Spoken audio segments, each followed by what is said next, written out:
Okay. So this is the Vod review.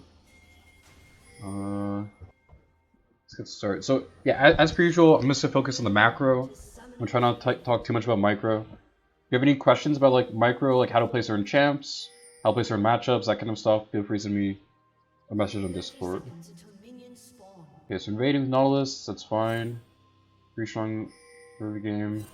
It's warded, it's probably doesn't work out. You can maybe start sweep a bit earlier, but I mean it happens. You get their ward, you guys got your ward. Nice. So we're pathing towards top here. I think you probably, as Graves, want to path towards bot instead. Or using your strength to invade.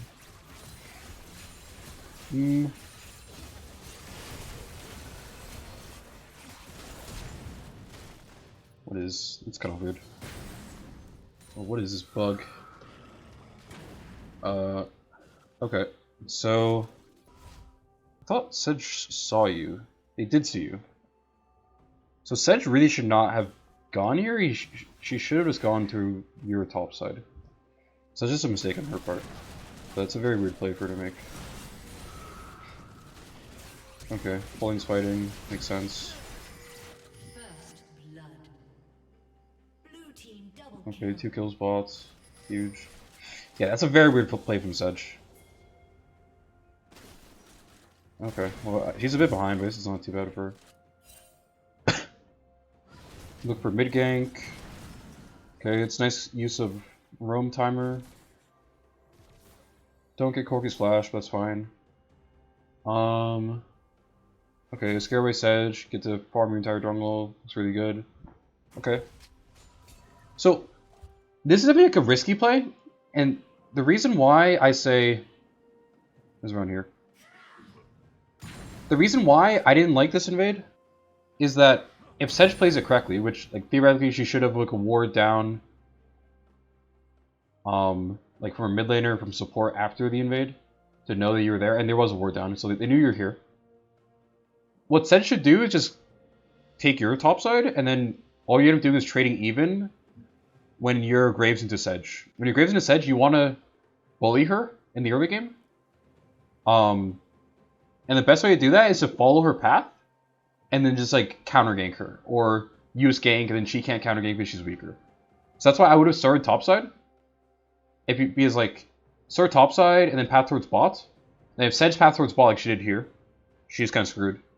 If she paths towards top, then all she can do is support her Ornn when it's a tank v tank matchup. It doesn't matter up here. Well, you get to support your bot lane in a very explosive matchup with like melee support versus melee support. So there's always gonna be a lot of action bot lane. You need to be here, and I feel like this invade, I guess it kind of accomplishes the same thing, but I think it's like a higher success play to start, just play it even. Because spinning the map vertically, it can be good, but it's also very risky. But I guess we'll see how it plays out. But that also is, I don't know. Okay. So this is a good shadow. So like,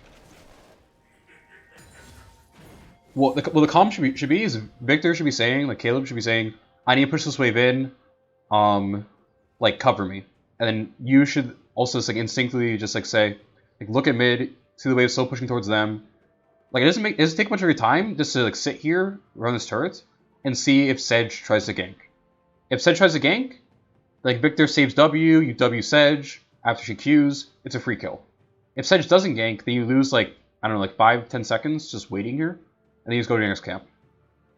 So that's like a pretty strong strategy. Is that like covering someone when they're trying to push out, and then it sets up for a really nice counter gank, and also makes it safer for your laners. So that's what I would have done here. Instead of going to Raptors, I would have hovered mid. And then yeah, see with Sedge Qs like this, if you were here, she should be dead right now. This should be illegal. Especially because how low Corky is, like, it should be illegal for you to be doing this kind of play. Actually, I'm not sure. Yeah. So I've done that a bit differently, but and that's again, it's part of it's the laner's job to explain like the jungler how the lane is going, what they need help with. It's also jungler's job to be aware of their lanes and what like where the wave states are in them. So that would have been a free kill, but full clear's not bad. Okay, we get a counter gank, looks good.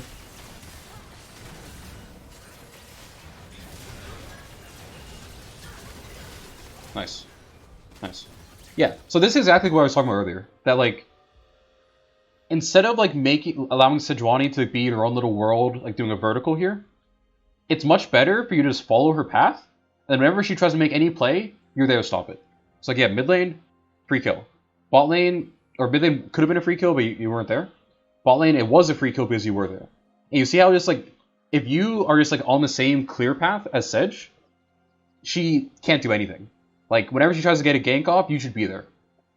And then like, once you get like a lead like this, like off the bot lane's like super strong, use the bot prio to push in, and then you have Nautilus like help you either take their jungle, or you guys like 3-man Drake. That's kind of how you want to like snowball your lead at this point. But this was a good counter gank, and like yeah, let's just keep in mind that the reason why it's worked out was because you are mirroring Sedge's path, and I would have recommended doing that a bit earlier. But nice. Yeah, good dive. Sedge ult's not really necessary. Or not Sedge ult, Shen ult. Yeah, just in general, like a rule of thumb is a 3-on-2 dive is kind of difficult. You might need a Shen ult there, but it can, if it's executed well, it can be done. Especially if their health bars are low. I think Jinx's health bar was kind of high, right? Or it's half HP. She's decent though. So Nautilus is super low though too, so it's a bit difficult. Nautilus can't really do too much. So this is basically a 2-on-1 dive. And a 2-on-1 dive when they're half HP is like free. So I would just like not invest the Shen ult in this. Especially because you have Ignite. Yeah, this is a free kill. So just make sure that in comms you're talking as a team. Shen ult's like TP, right? It's the exact same idea. Like you should be talking as a team about when to use TP, the same you're talking about like when to use Shen ult. So this should be a free kill, so Shen ult's not necessary. Yeah, Nautilus can maybe... Oh, you have heal. And Nautilus could have, like... I would say, usually the best thing to do is, like, range tanks first. It's like, Graves tanking first is okay. Graves or Aphelios would work. And Nautilus, once, like, someone else is tanking, he can, like, throw a Q. In that order. And then, yeah, this should go without any problem. Yeah, the Shen ult's... Yeah, necessary. Okay. Yeah, so just back off this point. Like, you made a play, this is the default way you want to play the game, is you get kills, you look for an objective, then you back. So here you got kills, but you're too low, so you can't go for an objective. And there aren't any objectives around. I mean, their jungle's kind of an objective, but, like, it's not really. So yeah, just back here. Yeah, it's a bit greedy. Oh, but there's sprinting it. Yeah, if they'd gotten all this and then gone out, they would have been fine. But they just committed too hard when you guys had numbers advantage.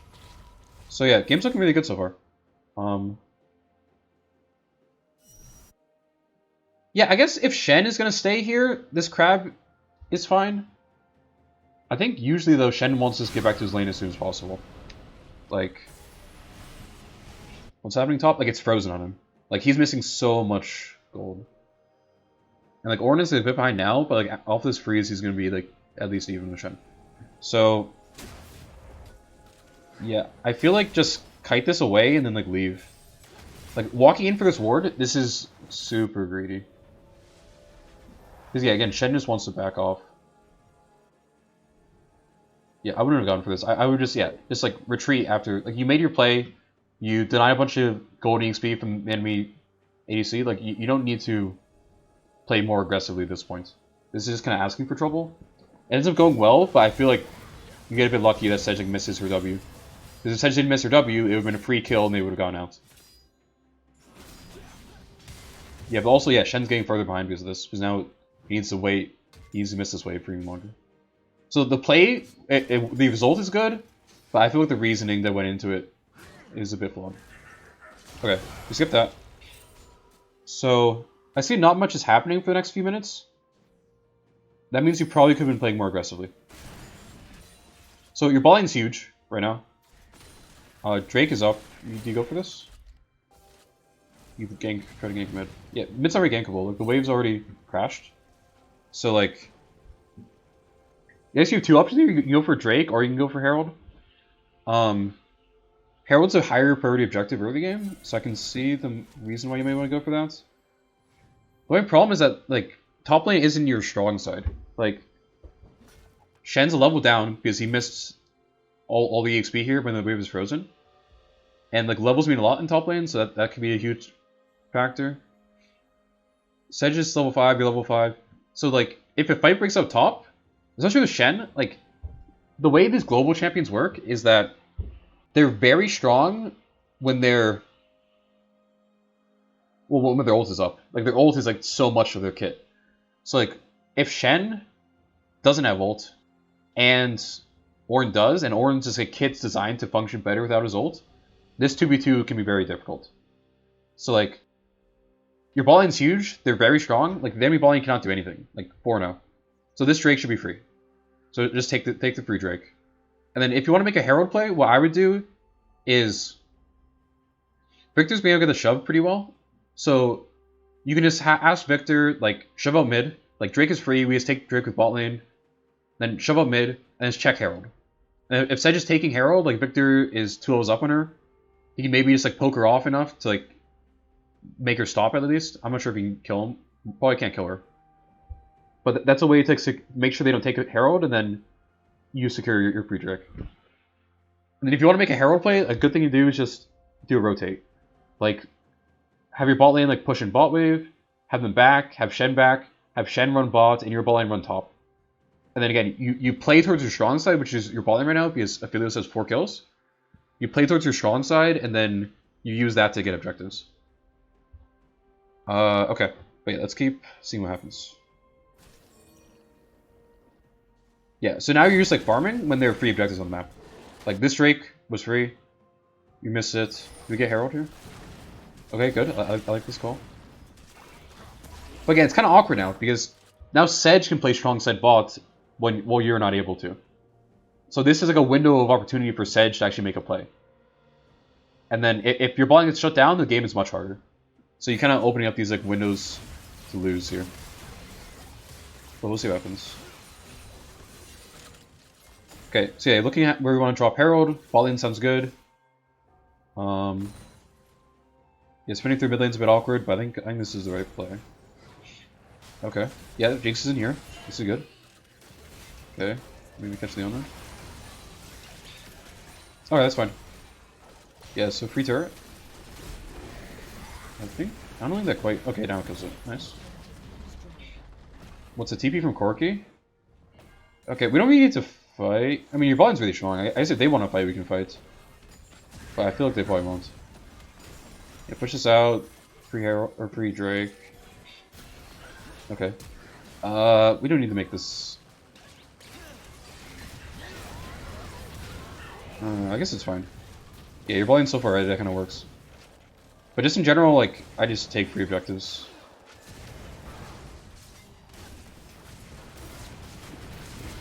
Nice, Shen ult. Oh. See, this is what's kind of awkward, is that, like, this fight, it could have worked really well. Like, I feel like if we played it a bit better, it could have gone better. But also, there's, like, a free objective here. And, like...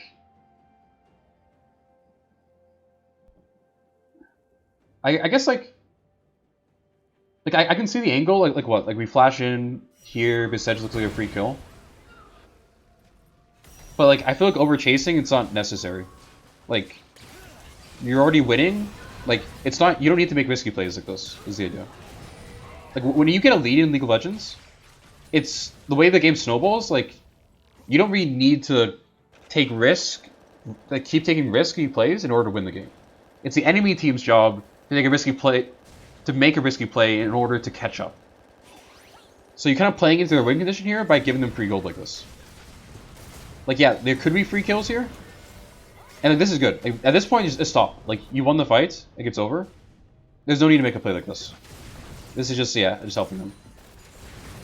Hopefully we still get... Okay, it's 2 kills. So we went from going 2 for 0 to 2 for 2 because we were making risky plays when we didn't need to. And then what? We can't take Drake now. Victor needs to pop flash. Like this is all this kind of stuff all snowballed from just like the macro concept of not applying the macro concept of when you're ahead, you should be playing not safe, but you should be playing calculatedly aggressive. So like you should be using your lead, but you shouldn't be giving the opponent like opportunities to like reduce your lead is the idea. So like you want to make aggressive plays, but only when the chance of payout on these aggressive plays is very high. And the chance of payout on this is kind of low when like you have this free scaling from the Drake. So what happens here? Yeah. I don't like this trade in general. Like second Drake is nice and all, but I don't think it's worth dying for. Because like I mean, you think about the play as like weighing like the expected value. If you E over this wall on Graves without ult and without flash, you ignite instead, you're dead 100% of the time, right?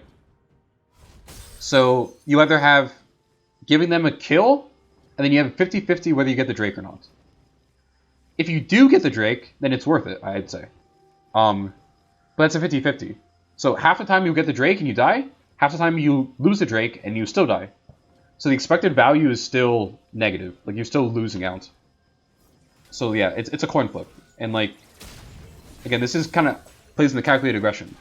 We don't want to take these coin flips when the chance of payout is low, right? The chance of payout of like you getting this Drake is 50-50, but the chance is also the same odds that like you die and lose the Drake. So I just don't really like to play that much. Yeah, I mean, also a good way to think about these like early Drakes is that early Drakes are only really useful in like getting closer to Soul. So like this second Drake doesn't really matter too much because both teams are very far away from Soul. It's more important that you use like keep your lead. Okay. I like these lane assignments. Yeah, once you kill bot turrets, bot lane goes mid, and then mid lane go bot. That's fine. Victor's it's a bit dangerous in this long lane. Yeah, yeah, this is why. So for mages in general, like if anyone's missing on the map, you're not allowed to walk past like this line right here. That's how like almost every mage operates. Like if you watch like LCS or watch like any kind of pro play, and you have like a mage into some like like pick comps or that kind of stuff, you'll see that like CS like this is off limits unless you know exactly where everyone else is. So that's just kind of like a positioning thing. And this is also like this isn't just like Victor's fault. The team should be very aware of this. Like, let's rewind a bit. So if we go to our vision, we see Sedge here. So we know Sedge is in the area. We know she's right here. So this is what the jungler should be saying. The jungler should be saying, okay, Sedge is bot river, be careful, Victor. And then support should be like, support and ADC should be looking at enemy support and ADC. And they should be saying, okay, support's went missing, bot river, be very careful, Victor. And then ADC should be saying the same exact thing, basically. So in order for Victor to be like stepping up like this, he needs to be not aware of like where the enemy jungle and support are, but it also means that his support and ADC and his jungler are all not communicating it to him. So this is a team-wide problem why Victor dies here. And just yeah, so that's like one way to look at it. The other way to look at it is just that as a mage in general, you should feel like you're in danger whenever you walk forward on the map and you see like 3 people missing. They should not feel safe. Yeah, it's free. Okay.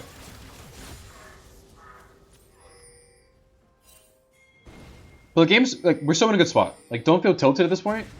Like you're feeling some win condition. That's what I always do when my team starts like getting behind in something, or like we start feeling like the game's slipping out of our hands.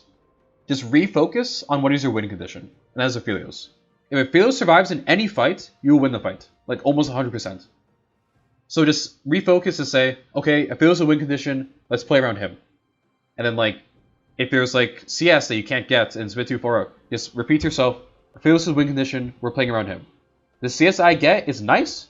It does not matter as much as me not giving enemies gold so they can't, like, kill Aphelios in fights. Okay. Let me check. Is the Streamlabs recording going well? I think so. Okay, cool.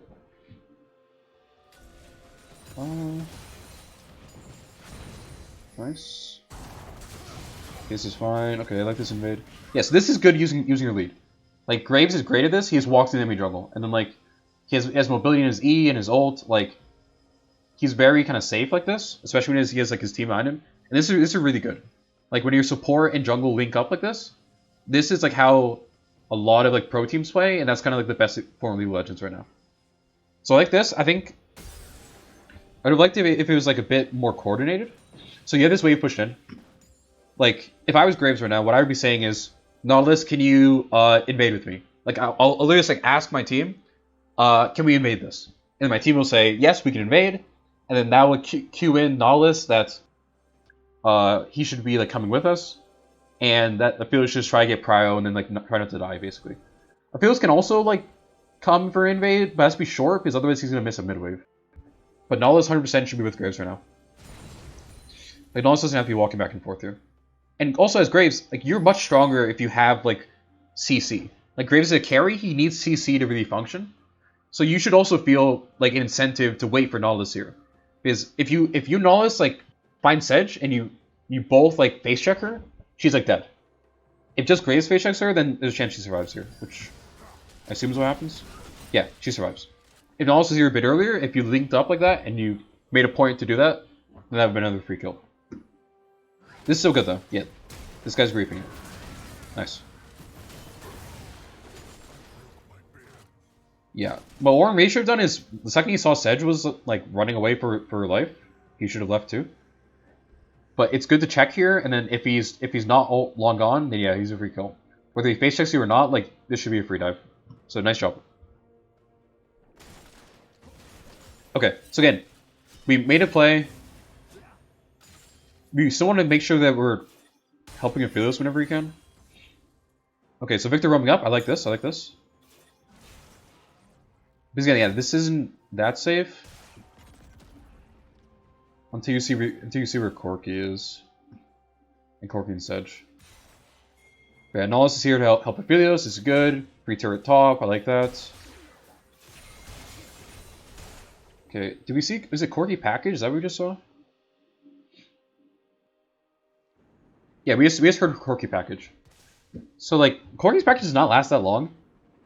Like, if there's not an objective up, then, like, it's fine just to like, chill out for a bit when he has package. Like, Drake's down for 140. Like, just chill here. Like, we don't need to fight. Like, Corki's package has this mechanic for a reason. That the second he, like, gets his package, like, everyone on the map hears it. And that should, like, kind of clue you in that, like, just play safer. Because, like, the second he gets package, he's looking for a play. Corki doesn't pick up his package just to, like, farm. He picks it up to make a play. So, you should be expecting that and kind of backing off kind of prematurely here. Yeah, like, the second, like, right now, is back off. Like, this is not a play. If Corki has package, it's not a play. Yeah, so we lose flash when we kind of shouldn't have. I think if our path was like a bit better here.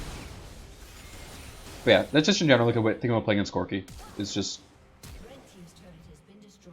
his package just basically like increases his like zone of control. So because he has like a larger radius of which like where he can like make a play, you want to respect that a bit more and it's like back up earlier. But again, I feel this is a win condition. If he doesn't have flash, the team fight's a lot harder. So like these kind of small things can really add up for team fights. So kind of keep that in mind for the next fight, and we'll see how it goes. Yeah, this is just...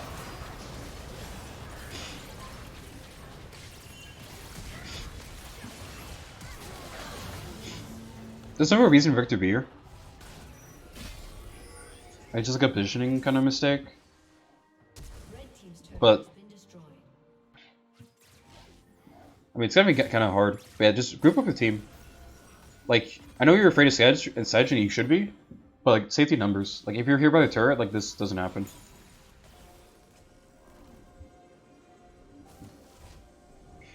Oh, then you kind of walk up too. But I think you were dead the second Sedge saw you. Then you end up wasting, like, Shen ult on it. Which, again, like, it would be great to save Victor, but Victor's dead here. So, kind of, again, focus on Aphelios. If Aphelios survives, that's your win condition fights. So Shen ults, like, occasionally it will be good to use on someone else. But in situations like this, like, you need to be very focused on, like, win conditions. And again, this isn't just Shen. Like, the entire team should be saying, we should be using Shen ults to save Aphelios. Because that's how we win fights.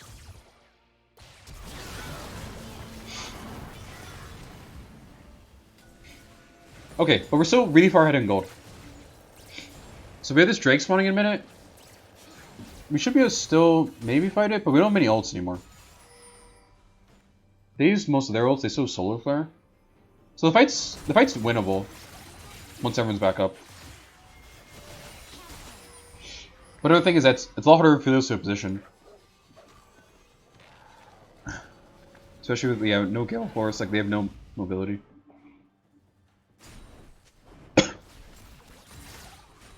So that can make the team fight really hard. We'll see. Okay, this is good. So Shen has TP. We kind of need Shen to be here. Like, Shen is our tank. We need Shen to face check this. So, the second we see that they're on Drake, or to be honest, even before they're on Drake, we should be TPing here. Because, like, we don't want to give them this kind of positional advantage. If they're on Drake, we need to walk into them. We want to be, like, have control of the choke points. We want to make sure they're walking into us through the choke points, not the opposite way around. So I would have preferred if Shen, like, TP'd a bit earlier here to make sure that we can walk in. Okay, we end up just giving. I feel like we didn't need to do that, but it's an okay call. The one thing is that if we make a call like that to give, we should make sure that we're wholeheartedly going for it. And what I mean by that is that we don't. If we're giving this Drake, like Shen doesn't want to TP, and we decide that Shen shouldn't TP, we don't need to check this. We don't need to walk in. We don't need to give them a chance to pick us. We just go for the other objectives, which are this turret and this turret up here. So there's no point in Graves walking over here, Nala's checking these bushes, Victor being right here. Just go for the objective you can get, because this Drake is off limits if Shen's not TPing. Yeah, so like this turret, like, we don't get it. The reason why we don't get it is because we're slow. We split between this turret and going for Drake. We should have wholeheartedly gone for this turret. Then the turret would have been dead, we would have been able to run away before they get here. And this fight would have been better. But this fight looks kind of bad right now. Yeah, so again, Aphelios has no flash. Why does he have no flash? Because we didn't respect Corki, like, 2 minutes ago. And because of that, they were to get a good engage, which is what their team fight's good at. Like, they have Sedge, they have Leona. If they're, like, on the same screen as Aphelios, Aphelios is dead. So, like, at this point, so, like, say, like, yeah, we were kind of ambiguous about what objective we were going for. Like, it sucks to just have to give away Drake for nothing, but that's kind of the cost of, like, being slow to look for a start. So I feel like this kind of, like, sunk cost fallacy, where you're like, we can't trade an objective away for free, we can't give them this for nothing. So we kind of all, like, go in for this turret, when really, like, this isn't safe. And, like, Shen does have TP, but TP is a delayed response. TP means, like, having TP, what that really gives your team is that, like, 4 seconds for a TP timer, and then, like, 3 more seconds, so like 7 seconds later, Shen will be here. And as you all know, playing League of Legends, like, 7 seconds means a lot in a team fight. So if we are going to be looking for a fight here, we need to be TPing, like, 7 seconds before we think the fight's going to break out. And, like, we see Leona here. We have this vision that we set up. We know they're coming for us. This TP should have come out, like, right now. Like, right now... Actually, not even right now. Right now it's kind of bad, too. But, like... At this point, I'd say at this point right now, Shen should be TPing right now. If you're gonna fight, you guys should be positioning backwards, so like in this kind of choke, and then Shen should be behind Leona, flanking her. You guys collapse on Leona, get a free kill, and look for Herald maybe. But like, yeah, a TP coming out like now, yeah, now. This is way too late. Like Shen's not gonna do anything in this fight. This fight's a 4v5. Is it a 4? Wait, is everyone here? 1, 2, 3, 4. Am I missing someone? Where's Corky? Oh, Corky's over here. Okay, it's kind of weird. But it's a 4v5. You're under the turrets. This is a terrible fight. And I think it always kind of originates from this like sunk cost fallacy of like we need to get an objective.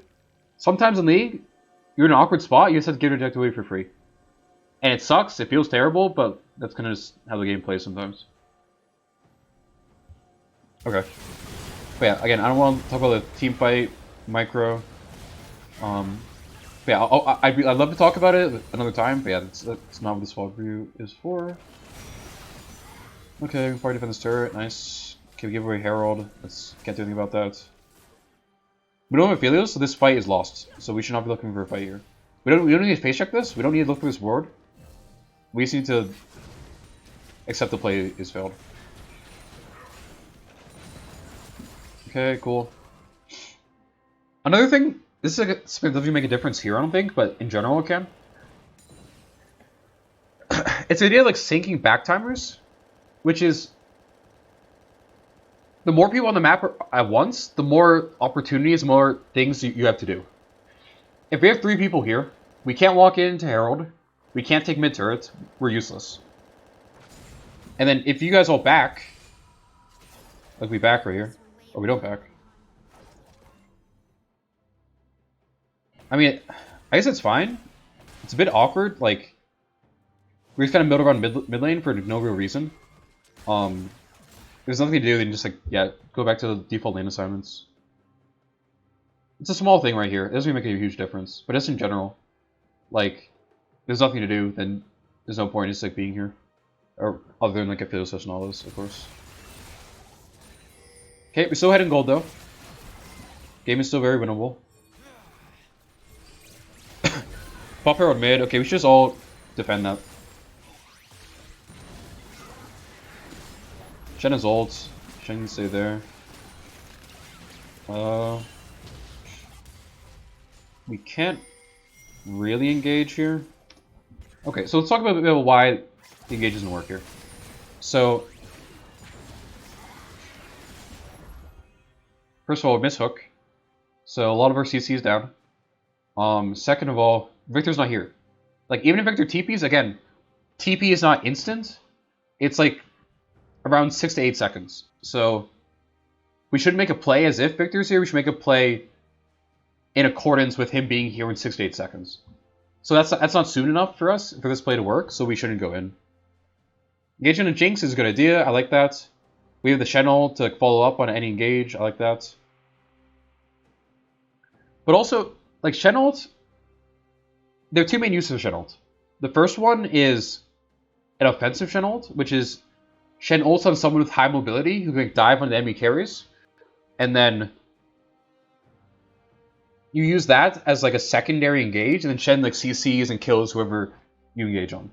That's one way to do it. The other way is a defensive Shen ult where you just ult one of your carries. In these fights, like, Nautilus isn't going to kill anyone. So an offensive Shen ult isn't as good because the person diving doesn't really need like the CC lock them down. What we really need here is Aphelios to survive this fight. So I would just save the Shen ult for Aphelios. And that doesn't mean like the second Aphelios dies, like right before he dies, you need Shen ult him. It just means that the second Aphelios gets dove on, whenever his life is in danger, then you teleport Shen in onto Aphelios, and then you turn the fight from that point. That's kind of how I'd rather play these fights. And then the Victor TP, like, hey, it's a good idea. If you want to look for a fight, yeah, you need to be here. But keep in mind that, like, delay, 6 to 8 seconds. Okay.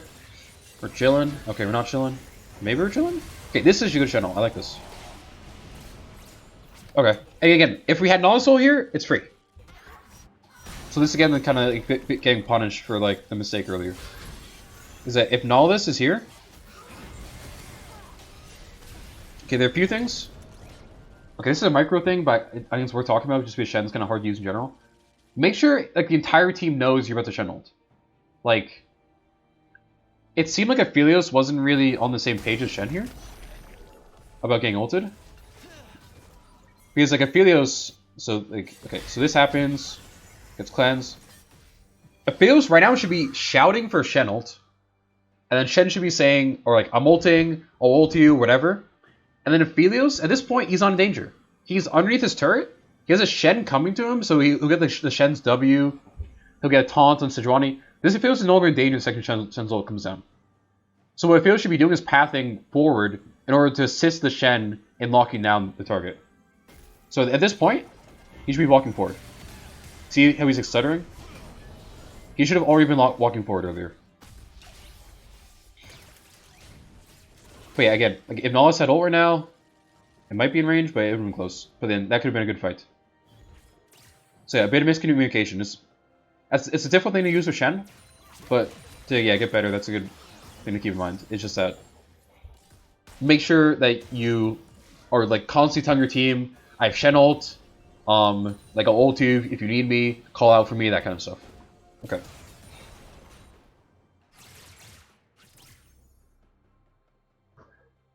Because my notice I'm a bit sick, but it's fine. I love doing VOD reviews. Okay.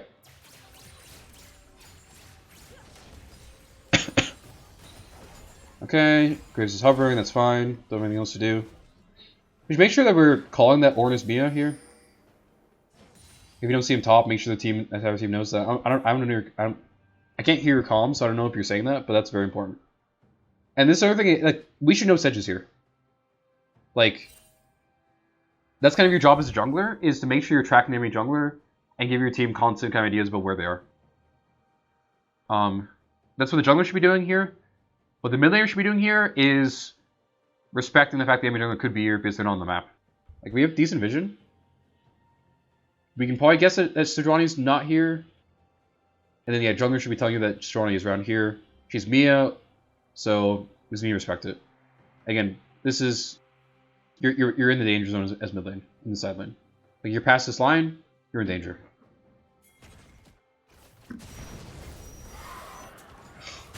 Okay, we look for engage. Okay, I like this idea. They can make two people bots, so we look for engage mid. Okay. Let's see how it goes. Or are they engaging us? Okay.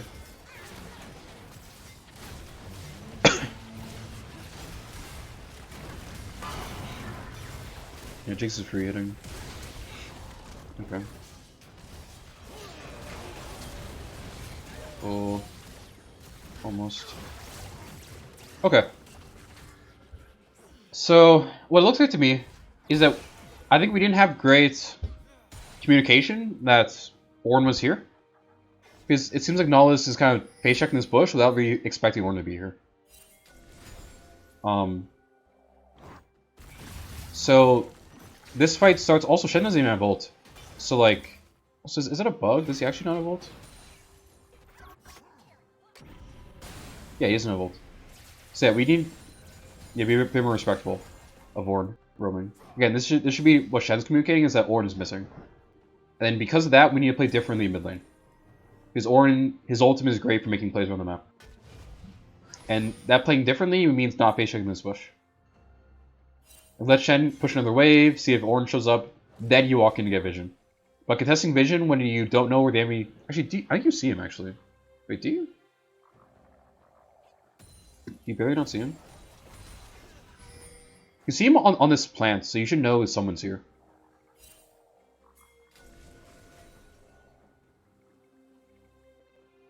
Yeah, so you don't know he's here. But you should have a decent idea that he's here, because Shen should be saying that he's Mia. But until Shen has ult, this fight is a 3v3. Which is not terrible, but it's also a very split 3v3. Like, Nautilus isn't near Aphelios. Aphelios can't really walk up here. He's gonna get killed by Leona. And Graves is also kind of far away, so like, it's a very split 3v3 while they're like all together here. So the enemy team has the advantage here. And then yeah, we end up losing the fight. Okay.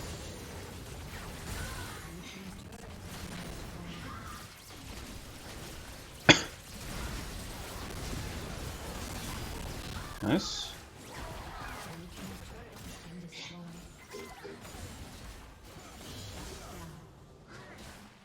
Okay. Yeah, can't do much here. Drake is 30 seconds. Should be setting up for that. Shen's kind of low. I would have just backed before this Drake. Yeah, okay, good. But you could have backed earlier here, and then been a Drake one time. This is fine. Pissing bot prio. This is dangerous. Okay, cool. Okay, so this is the position we want to be in. This is like prime team fight position. When they walk through this choke, you just want to engage on them. Because when they're in this choke, they're very grouped up. It means your AoE is much more powerful. So like, if they try to walk through this choke right here, you should just try to stop them. This video. But again, that doesn't mean that we need to walk in the choke ourselves. Like, chokes are kind of weird like that.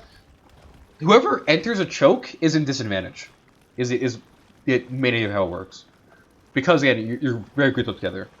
So if they walk towards us to try to get to Drake through this choke, it's our advantage. If we walk through this choke to try to engage on them, it's their advantage.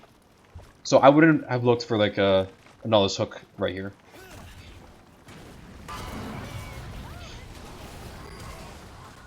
Okay, should be free, maybe. Oh, I missed ult. Okay, it works. Okay, this fight looks very good. Yeah, yeah, I like what I'm seeing. Yeah, so Corki kind of sprinted it there, but just take the objective. Yeah, good. Okay, I won't break down anything else from that team fight. You guys didn't be getting punished for the entering the choke, but just in the future, that's something to keep in mind of. But yeah, that team fight just boiled down to like Corki was very split up from his team by the way he used his W. So he's a free pick, and then team fight's over. Other than that, there's not too much else to say. Okay, we get Drake. Nice.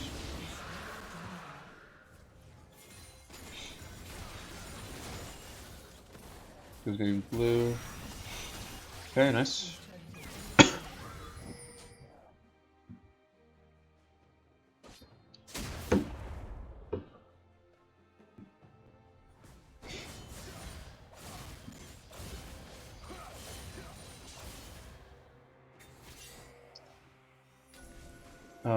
Okay.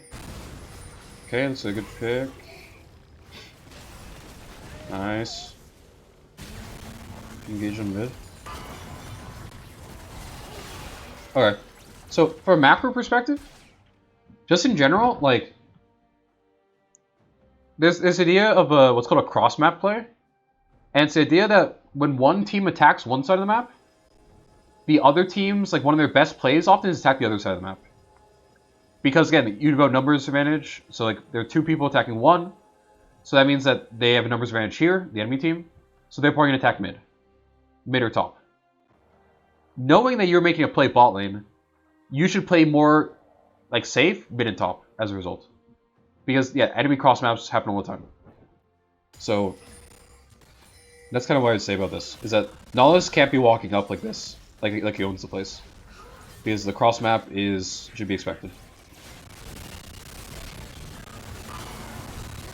Yeah, so that kind of ruins that play. Or, not ruins it, but makes it so it ends up coming up negative. So they try Baron. This is difficult. I don't know why my sound is bugging. Grazel? Or Channel? Oh, maybe? Maybe? No. Oh, okay, not too bad, not too bad. Okay, you stopped the Baron. That's kind of what we want to do. Okay, nice job. Yeah, Baron just gives a lot of debuffs to the team that's on it. So yeah, sometimes you can like poke people off Baron like this. Well played.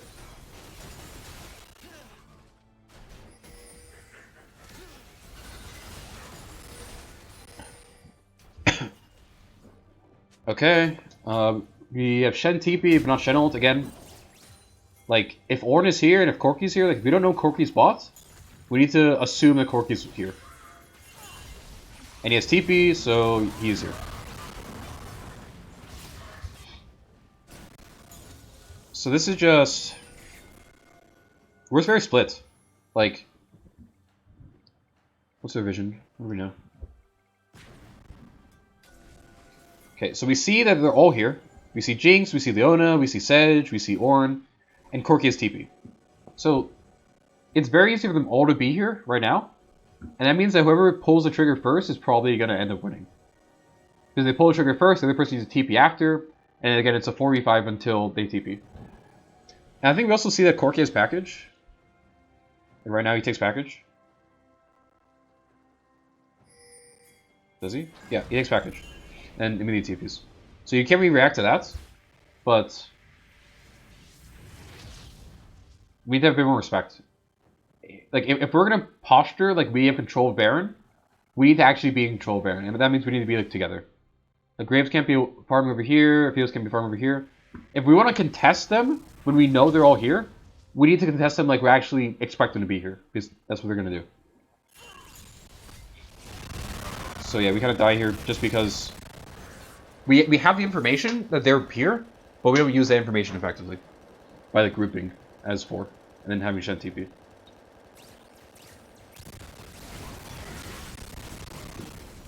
My sound sounds so terrible. Okay, a general thing about TPs in general too, is you want to kind of think of TP as like a conditional, like an if-then statement. Like if something happens, then you TP, and that conditional here is if you see Corki TP, Shen should immediately TP, because otherwise the fight's just lost, right? So yeah, commonly that's why you'll commonly see like a bunch of TPs happen all at the same time. It's because a great conditional for TPing is if the enemy team TPs. So, and that's not just Shen, again. The entire team should be saying, Shen, can you TP the second if Corki TPs or something like that. And the reason why you might expect Corki to TP here is because his entire team is positioning here aggressively. They're positioning aggressively, they're probably making an aggressive play, which they do. So you should kind of be able to expect that. Okay. Okay. Again, this is... These kind of hero plays are not worth it. Like, you're just giving them free gold at this point. Like, if he was by himself, like, yeah, there's like a 1 in 1,000 chance he's still Baron. But, like, again, the expected value is that you're just going to give them gold almost every time and then not get anything for it. And this game isn't even lost, to be honest. Like, even if they get Baron, like, you guys are still Turtle Isle, you guys still get good team fights, still win the game. So, I don't think it's a very good position to, like, risk it all in this one play. Because then they get to push the Baron for free, because if Phyllis is dead, and then you guys lose even more. Or they just back. Okay, that's kind of a mistake on their part. Oh, this should not happen ever. Okay, well, I mean, nice job. But they should have just grouped and ran straight to Drake, and then we shouldn't have been able to get this. I'm just gonna mute the sound, because it's so bad.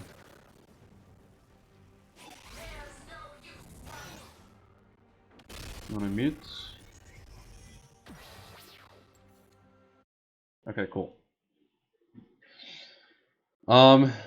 Yeah, Victor dying here happens.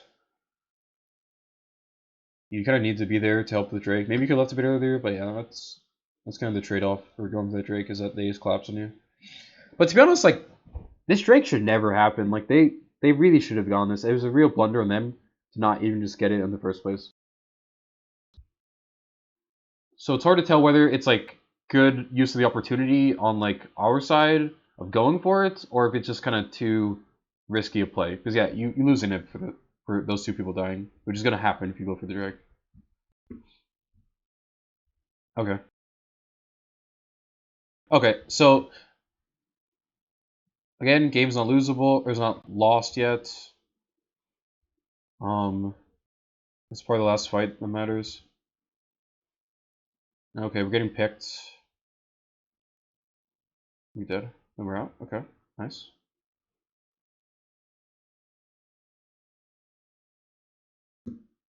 Okay. Yeah, so it's not worth dying prisoner. Like, the default is if the enemy team is Baron, and they're like even, like if they're even, like if they're not like super far behind you, just give inners. Like inner turrets, they almost always fall because it's so hard to defend them against Baron. Because like this dive is just very easy to execute. So yeah, instead of like trading away all these kills, all these deaths, try to save this turret, just give the turret. Yeah, the game's over. Okay. Okay, so that was kind of a lot. I feel like I went a bit overboard talking about this game. Hopefully that was helpful. A few major points are like early game there was this play. I think it was this one where we made aggressive play, but it wasn't a calculated aggressive play.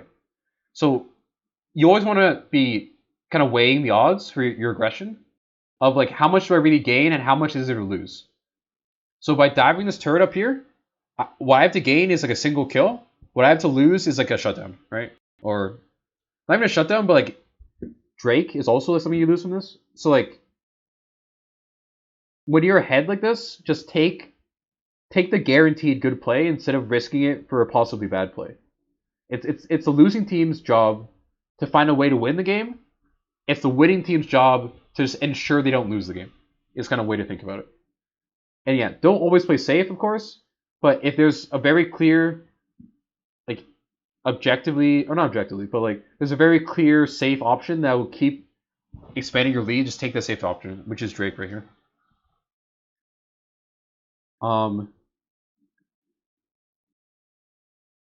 Another thing is just like make sure that you're very aware of like side laners in general.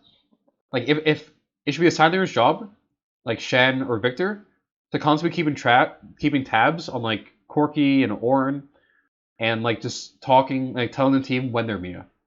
Because almost all the plays that kind of went really badly for us in the mid game, where because Corki was here when we didn't expect him to be, or like Orin was here when we didn't expect him to be. So just in general, make sure that side laners are communicating this. And if you like the people in mid lane, like the ADC support jungle, if you don't see a side laner for like a bit of time on your map, just ask your side laner, where's Orin? Where's Corki? And they'll give you an answer, oh, I haven't seen him in a while. Or, oh, like he was just here, or whatever. And then use that to decide when you want to play aggressively. That's very important in the mid to late game, because a lot of these plays will happen based on numbers advantage.